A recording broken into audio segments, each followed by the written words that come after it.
દર્શક મિત્રો, સંસ્કારી નગરી વડોદરામાં દશામાના વ્રત અને ઉત્સવનો પ્રારંભ થઈ ચૂક્યો છે।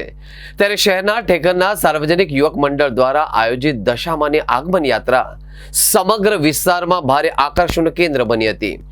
વાજતે ગાજતે નીકળેલી આ શોભાયાત્રામાં ભક્તોની અપ્રતિમ ઉત્સાહ જોવા મળ્યો હતો।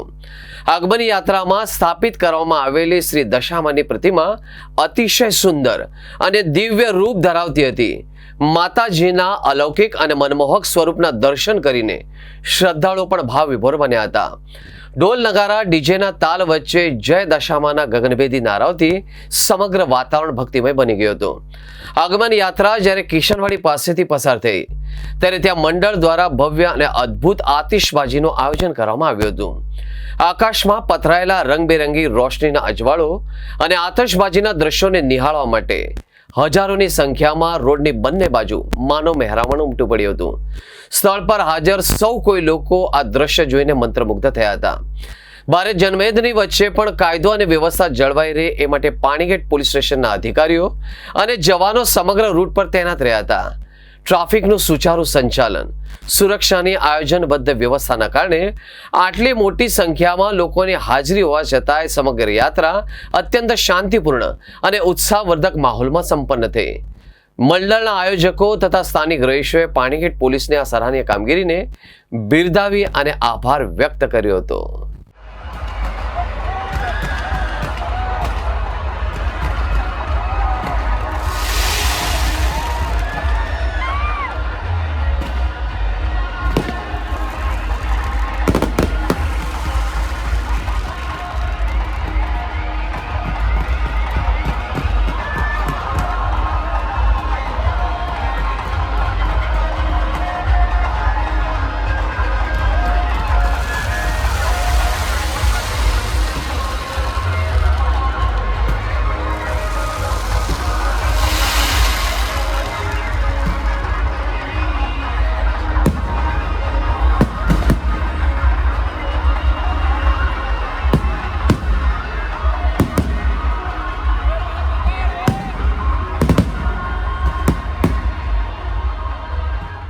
આજનો માહોલ ભક્તિભર્યો છે ને વર્ષોથી જે રીતે અમે આ માતાજીનું આગમન કરીએ છીએ ને જે રીતે વર્ષોને વર્ષે આ માતાજી અમને આટલો બધો ઉત્સાહથી આનંદથી એ કરવામાં આવે છે ને આજના વડોદરાની આજુબાજુની પબ્લિક એમાં જ્યારે માં સાક્ષાત બેઠી હોય એ રીતે આખો માહોલ બનાવી દે છે।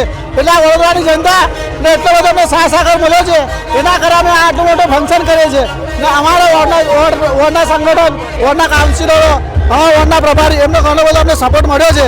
એટલે એનામાં કોઈ અમને તકલીફ નથી પડી, એ બદલ બી અમને સંગઠનનો ખૂબ ખૂબ આભાર માનીએ છીએ। દશામાં વડોદરા મહાનગર પર, વડોદરા ઉપર હંમેશા એમના આશીર્વાદ રહ્યા છે। ઠેકરનાથ યુવક મંડળ સંતોષભાઈ માછીના આગેવાનીમાં, નેતૃત્વમાં છેલ્લા ઘણા વર્ષોથી આ રીતની ભવ્યથી ભવ્ય એમની આગમન યાત્રા આવતી હોય છે। આપણે જોઈ રહીએ છીએ હજારોની સંખ્યામાં યુવાનો દશામાની ભક્તિમાં લીન છે, ઘણા નૃત્યો કરે છે। આપણું જે સાંસ્કૃતિક નગરી કહેવાય છે એ સાંસ્કૃતિકતા આજે આપણને દર્શન થાય છે। કેટલા બધા યુવક મંડળો સ્વયંભૂ જોડાયા છે, વડોદરા જિલ્લાના લોકો જોડાયા છે, જિલ્લાની બહારના લોકો બી જોડાયા છે। દશામાં હંમેશા વડોદરા ઉપર રહેમ નજર રાખે, એમના સદાય આશીર્વાદ બધાને પ્રાપ્ત થતા રહે અને આખું કિશનવાડી, આજવા રોડ અને સમગ્ર વડોદરા આજે એમનામાં ભક્તિમય લીન છે અને ખૂબ મોટી સંખ્યામાં ભાવિક ભક્તો જોડાયા છે। દશામાની કૃપા હર હંમેશા એમના માથે રહે અને એમના જીવનમાં રહે એવી હું એમના ચરણોમાં પ્રાર્થના કરું છું। આજે વસાવા પરિવાર દ્વારા મા દશામાની આબેહૂબ મૂર્તિનું આજે આગમન થઈ રહ્યું છે। 14 વર્ષથી આ આયોજન વસાવા પરિવારના આયોજક એવા સંતોષભાઈ માછી દ્વારા કરવામાં આવે છે। ખૂબ સુંદર માતાજીની મૂર્તિ છે। આપ સૌ જોઈ રહ્યા છો કે મોટી સંખ્યામાં ભાવિક ભક્તો અહીંયા જોડાયા છે। અમારું પણ સૌભાગ્ય છે કે દર વર્ષે અમને પણ માતાજીના દર્શન અને સેવા કરવાનું સૌભાગ્ય પ્રાપ્ત થાય છે। આજના દિવસે માતાજીને એક જ પ્રાર્થના કરીએ છીએ કે વડોદરા વાસીઓ ઉપર માતાજીના આશીર્વાદ રહે અને સૌ સુખ શાંતિથી રહે એવી માતાજીના ચરણોમાં આજે પ્રાર્થના કરીએ છીએ।